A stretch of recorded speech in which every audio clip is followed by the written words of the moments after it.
ನಾನು ಡಾಕ್ಟರ್ ಶಾಂತಾ ಭಟ್, ಹಿರಿಯ ಪ್ರಸೂತಿ ಮತ್ತು ಸ್ತ್ರೀ ರೋಗ ತಜ್ಞರು ಮತ್ತೆ ಅಧ್ಯಕ್ಷರು ಪರಿವರ್ತನಾ ವೇದಿಕೆ ದಾವಣಗೆರೆ.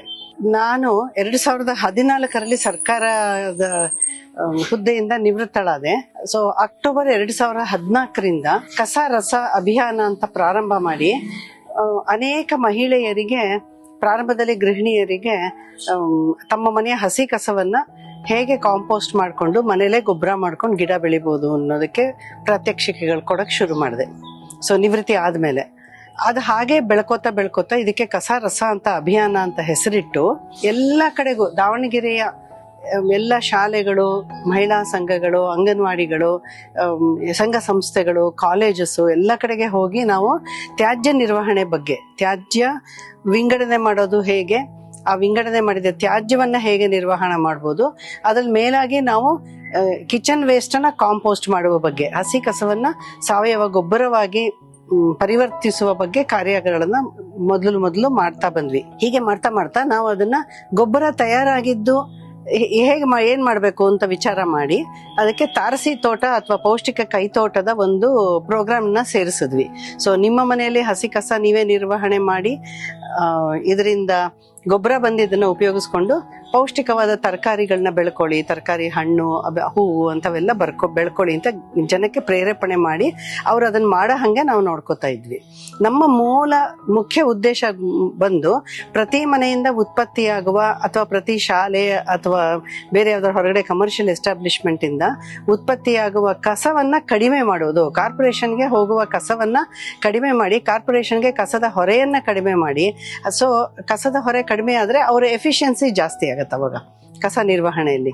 ಈ ಉದ್ದೇಶ ಇಟ್ಕೊಂಡು ಸ್ವಚ್ಛ, ಸುಂದರ, ಸಮೃದ್ಧ ದಾವಣಗೆರೆ ಅಂತ ಹೇಳಿ ನಾವು ಪ್ರೋಗ್ರಾಮ್ ಅನ್ನ ಮುಂದುವರಿಸ್ಕೊಂತ ಹೋದ್ವಿ.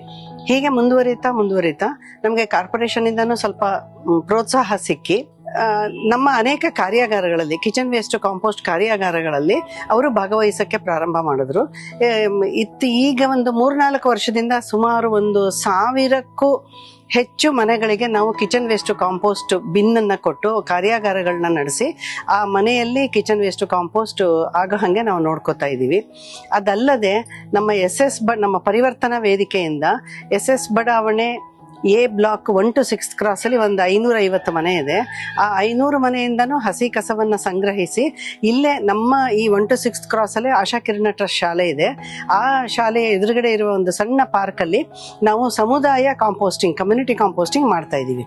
ಆ ಗೊಬ್ಬರವನ್ನ ಇಲ್ಲಿ ನಿವಾಸಿಗಳಿಗೆ ಹಂಚಿ ಅವರಿಗೆ ಅದರಿಂದ ತಮ್ಮ ಮನೆಯಲ್ಲಿ ಗಿಡ ಬೆಳೆಸುವಂತೆ ಪ್ರೋತ್ಸಾಹ ಕೊಡ್ತಾ ಇದೀವಿ. ನಮ್ಮ ಪರಿವರ್ತನೆ ವೇದಿಕೆಯಿಂದ ದಾವಣಗೆರೆ ನಗರದಲ್ಲಿರುವ ಅನೇಕ ದೇವಸ್ಥಾನಗಳಿಂದ ಪ್ರಸಾದದ ಹೂವನ್ನ ಸಂಗ್ರಹಿಸಿ ಅದನ್ನು ಕೂಡ ಇದೇ ಜಾಗದಲ್ಲಿ ನಾವು ಕಾಂಪೋಸ್ಟಿಂಗ್ ಮಾಡಿ ಅದನ್ನ ಎಲ್ಲರಿಗೂ ಉಚಿತವಾಗಿ ಕೊಡ್ತಾ ಇದೀವಿ. ಈ ಕೆಲವು ಪ್ರದರ್ಶನಗಳಲ್ಲಿ ಅದನ್ನ ತುಂಬಾ ಕಡಿಮೆ ಬೆಲೆಗೆ ಮಾರಾಟ ಮಾಡ್ತಾ ಇದ್ವಿ. ಏನು ಜನಕ್ಕೆ ಅದನ್ನ ಉಪಯೋಗಿಸುವುದಕ್ಕೆ ಮೋಟಿವೇಶನ್ ಮಾಡೋದಕ್ಕೆ ಮಾಡ್ತಾ ಇದೀವಿ. ಈ ತರ ನಾವು ಕಾರ್ಯಕ್ರಮ ಮಾಡ್ಕೋತಾ ಬಂದಂತೆ ನಮಗೆ ಅನೇಕ ಪರಿಸರ ಪೂರಕ ಅಭ್ಯಾಸಗಳನ್ನು ಪರಿಚಯಿಸುವ ಒಂದು ಅವಕಾಶ ಸಿಕ್ತು ಜನಕ್ಕೆ. ಸೊ ಈ ರೀತಿಯಾಗಿ ನಾವು ಬಯೋ ಎನ್ಸೈಮ್ ತಯಾರಿಕಾ ಕಾರ್ಯಾಗಾರ, ಬಯೋ ಎನ್ಸೈಮ್ ಅಂತಂದ್ರೆ ನಮ್ಮ ಹಣ್ಣಿನ ಸಿಪ್ಪೆಗಳಿಂದ, ಎಸ್ಪೆಷಲಿ ಸಿಟ್ರಸ್ ಫ್ರೂಟ್ಸ್ ಪೀಲ್ಸ್ ಇಂದ ಮನೆಯಲ್ಲೇ ನಾವು ಬಯೋ ಎನ್ಸೈಮ್ ಅಂದ್ರೆ ಮನೆಯಲ್ಲಿ ಈ ಬೇಕಾಗಿರುವ ಎಲ್ಲ ಸ್ವಚ್ಛತಾ ಕಾರ್ಯಗಳಿಗೂ ಇದನ್ನು ಉಪಯೋಗಿಸ್ಕೋಬಹುದು ನಾವು. ಇದು ಸಂಪೂರ್ಣ ಸಾವಯವ ನೈಸರ್ಗಿಕವಾದ ಶುದ್ಧವಾದ ಕ್ಲೀನಿಂಗ್ ಏಜೆಂಟ್. ನಮ್ಮ ಕಮರ್ಷಿಯಲ್ ಕ್ಲೀನಿಂಗ್ ಏಜೆಂಟ್ಸ್ ಎಲ್ಲ ಬಂದು ಸ್ಟ್ರಾಂಗ್ ಇನ್ಆರ್ಗ್ಯಾನಿಕ್ ಆಸಿಡ್ಸ್ ಇರುತ್ತೆ.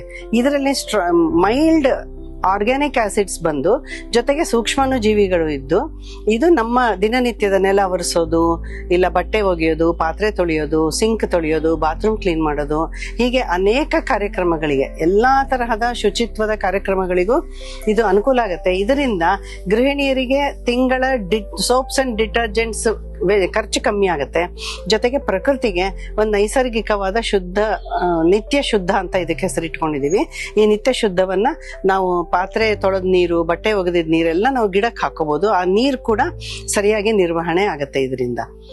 ಇದಲ್ಲದೆ ನಾವು ಹೆಣ್ಣು ಮಕ್ಕಳಿಗೆ ಮರು ಉಪಯೋಗಿಸುವ ಮೆನ್ಸ್ಟ್ರುಯಲ್ ಕಪ್ಸ್ ಅಂಡ್ ಪ್ಯಾಡ್ಸ್ ಅನ್ನ ಪರಿಚಯಿಸಿ ಅದರ ಬಗ್ಗೆ ತಿಳುವಳಿಕೆ ನೀಡಿ ಅದರ ಉಪಯೋಗದ ಬಗ್ಗೆ ಕಾರ್ಯಾಗಾರಗಳನ್ನ ನಡೆಸಿ ಈಗ ಇದರಿಂದ ಅನೇಕ ಜನ ಮಹಿಳೆಯರು reusable menstrual cups and pads ಉಪಯೋಗಿಸ್ಕೊಂತ ತಮ್ಮ ಮನೆಯಿಂದ ಹೊರಗೆ ಹೋಗುವ ಸಿಂಗಲ್ ಯೂಸ್ ಸ್ಯಾನಿಟರಿ ನ್ಯಾಪ್ಕಿನ್ಸ್ ಅನ್ನ ಕಡಿಮೆ ಮಾಡ್ತಾ ಇದ್ದಾರೆ. ಈ ರೀತಿ ಒಂದಲ್ಲ ಒಂದು ರೀತಿ ನಾವು ತ್ಯಾಜ್ಯವನ್ನ ಮನೆಯಿಂದ ಉತ್ಪತ್ತಿಯಾಗಿ ಕಾರ್ಪೊರೇಷನ್ಗೆ ಹೋಗೋದನ್ನ ಕಡಿಮೆ ಮಾಡ್ಕೋತಾ ಬರುವ ಉದ್ದೇಶದಲ್ಲಿ ಇದನ್ನ ಮಾಡ್ತಿದೀವಿ.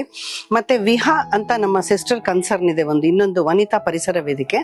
ಅದರಿಂದ ನಾವು ಸುಮಾರು ಮನೆಗಳಿಂದ ಹಳೆ ಕಾಟನ್ ಬಟ್ಟೆಗಳನ್ನ ತರಿಸ್ಕೊಂಡು ಬ್ಯಾಗ್ಸ್ ಮಾಡಿ ತರಕಾರಿ ಮಾರ್ಕೆಟ್ಗಳಲ್ಲಿ, ನಮ್ಮ ನಿಜಲಿಂಗಪ್ಪ ತರಕಾರಿ ಮಾರ್ಕೆಟು, ಇಲ್ಲಿ ಶಾಮನೂರು ರೋಡಲ್ಲಿ ರಸ್ತೆಯಲ್ಲಿರೋ ತರಕಾರಿಗಳು, ಬೀದಿ ಬದಿ ವ್ಯಾಪಾರಿಗಳು, ಅವ್ರುಗಳಿಗೆಲ್ಲ ಮೋಟಿವೇಟ್ ಮಾಡಿ ನಾವು ಈ ಕಾಟನ್ ಬ್ಯಾಗ್ಸ್ ಕೊಟ್ಟು, ಮತ್ತೆ ಅಲ್ಲಿ ಬರುವ ಗ್ರಾಹಕರಿಗೂ ಅದನ್ನ ತಿಳುವಳಿಕೆ ಕೊಟ್ಟು carry bag, single use carry bags ಅನ್ನ ಉಪಯೋಗಿಸೋದನ್ನ ನಾವು ಕಡಿಮೆ ಮಾಡಿಸಿದೀವಿ.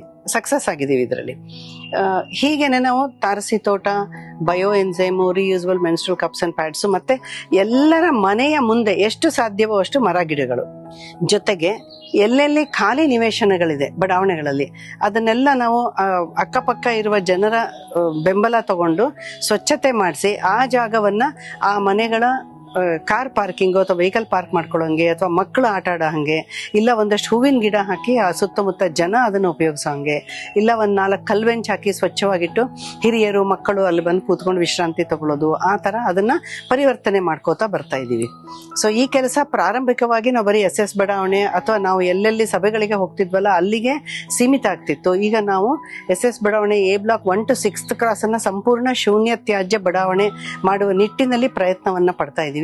ಇದಕ್ಕೆ ನಮಗೆ ಕಾರ್ಪೊರೇಷನ್ ಇಂದ ಕೂಡ ಬೆಂಬಲ ಸಿಗ್ತಾ ಇದೆ. ಇದನ್ನ ಮಾಡುವ ನಿಟ್ಟಿನಲ್ಲಿ ಮುಂದೆ ಹೋಗ್ತಾ ಇದ್ದೀವಿ ನಾವು ಇವಾಗ. ಮತ್ತೆ ವಿಹಾದಿಂದ ನಾವು ಇವಾಗ ಆಕಳ ಸಗಣಿ, ಅದರಿಂದ ನಾವು ಗೋಮಯದಿಂದ ದೀಪ ಮಾಡಿ ಅದನ್ನ ಜನಗಳಿಗೆ ಕೊಡ್ತಾ ಇದ್ದೀವಿ. ನಾಮಿನಲ್ ಪ್ರೈಸ್ ಅಲ್ಲ, ಅದಿನ್ನು ಲಾಭಕ್ಕೆಲ್ಲ ನಾವು ಮಾಡ್ತಿರೋದು. ಜನ ಅದನ್ನ, ಅಂದ್ರೆ ಈ ಕೆಮಿಕಲ್ ಉಪಯೋಗಿಸಿರುವ ಈ ಸೊಳ್ಳೆ ಬತ್ತಿಗಳು ಅದನ್ನೆಲ್ಲ ಉಪಯೋಗಿಸೋ ಬದಲು ಈ ದೀಪ ಹಚ್ಚಿದ್ರೆ ಮನೇನೂ ತಂಪಾಗಿರುತ್ತೆ, ಮತ್ತೆ ಸೊಳ್ಳೆಯಿಂದ ಕೂಡ ಅವ್ರಿಗೆ ಪ್ರೊಟೆಕ್ಷನ್ ಸಿಗುತ್ತೆ. ಸೊ ಈ ರೀತಿ ಇನ್ನು ಹಿಂಗೆ ಅನೇಕ ಕಾರ್ಯಕ್ರಮಗಳು, ನಾವು ಮಳೆ ನೀರಿನ ಕೊಯ್ಲನ್ನು ಪ್ರಾತ್ಯಕ್ಷಿಕೆಗಳು ಮಾಡಿ ಜನಕ್ಕೆ ಮೋಟಿವೇಟ್ ಮಾಡ್ತಾ ಇದೀವಿ, ಮಳೆ ನೀರು ಕೊಯ್ಲು ಮಾಡಕ್ಕೆ. ಈ ತರ ಅನೇಕ ಕಾರ್ಯಕ್ರಮಗಳ ಮಾಡ್ಕೊಂತಿದೀವಿ.